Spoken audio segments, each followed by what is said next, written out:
So, Naveen గారు ఇప్పుడు మీరు పాడారు కదా! ఆ పాటతో మీరు యాస్ ఎ సింగర్‌గా కూడా డెబ్యూ ఇచ్చేసారు. రైట్.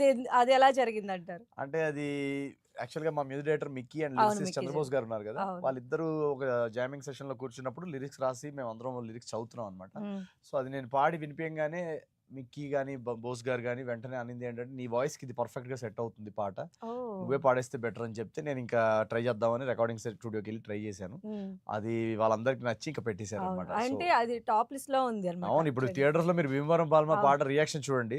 ప్రతి సింగిల్ స్క్రీన్స్‌లో గాని, మల్టీప్లెక్స్‌లో గాని గెంతులేస్తున్నారు ఆ పాటకి. అవును. అవును. సో, చాలా చాలా హ్యాపీ ఆ పాట రెస్పాన్స్‌కి. హ్మ్.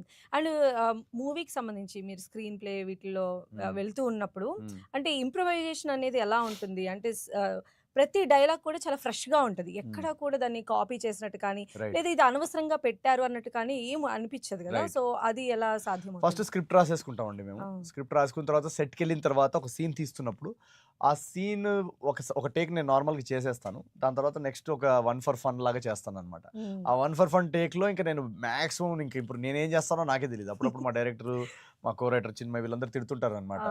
సో, మారి మా డైరెక్టరు వీళ్ళందరూ అవును. తిడుతుంటారు. అమ్మో! ఇప్పుడు కెమెరాలో సెకండ్ టేక్‌లో ఏం చేస్తాడో ఎవరికీ తెలీదు.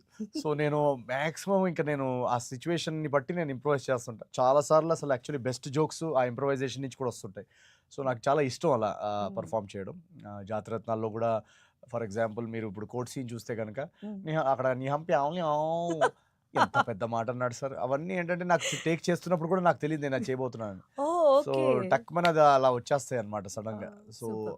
సో నాకు ఇంప్రూవైజేషన్ చాలా ఇష్టం.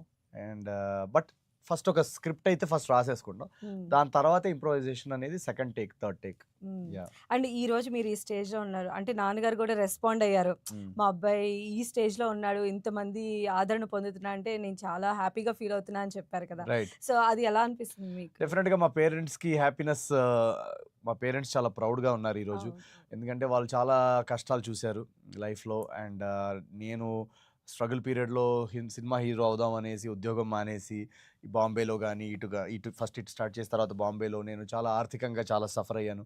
సో, ఆ టైంలో వాళ్ళందరూ ఏ తల్లిదండ్రులకైనా ఎలా ఉంటదంటే పిల్లోడు చదువుకున్నాడు. పెద్ద ఇన్‌స్టిట్యూట్‌లోంచి అవును. ఇంజినీరింగ్ చేశాడు. హ్మ్. లండన్‌లో జాబ్ వదిలేసుకొని వచ్చాడు. ఎందుకు ఇంత కష్టాలు? ఆర్థికంగా ఇంత సఫర్ అవుతున్నాడు. ఎందుకు దీని బదులు మంచి ఐటీ కంపెనీలో జాబ్ చేసుకుంటే బావుండనే అవును. ఉంటుంది. అంటే నా డెఫినెట్‌గా. టాలెంట్ గురించి వాళ్ళకి తెలియక కాదు. కాకపోతే నేను సఫర్ అవ్వడం వాళ్ళు చూడలేరు. సో, అలాంటి స్టేజెస్ అన్నీ చూసొచ్చారు వాళ్ళు. సో, హ్మ్. అందుకే ఈరోజు వరుసగా ఇన్ని విజయాలు చూస్తుంటే వాళ్ళు చాలా ఆనందంగా ఉప్పొంగిపోతున్నారు. సో, వాళ్ళ టెన్షన్ తగ్గించి వాళ్ళని ఇంత ప్రౌడ్‌గా చేసి మా నాన్నగారు గాని, అమ్మగారు గాని ఇప్పుడు ఫంక్షన్స్‌లో వెళ్ళినప్పుడల్లా మా అబ్బాయి నవీన్ మా అబ్బాయి అని చెప్పడం. అవును. సో, అవును. వాళ్ళు చాలా హ్యాపీగా ఉన్నారు. వాళ్ళ స్ట్రెస్ తగ్గించినందుకు నేను తెలుగు ప్రేక్షకులకు చాలా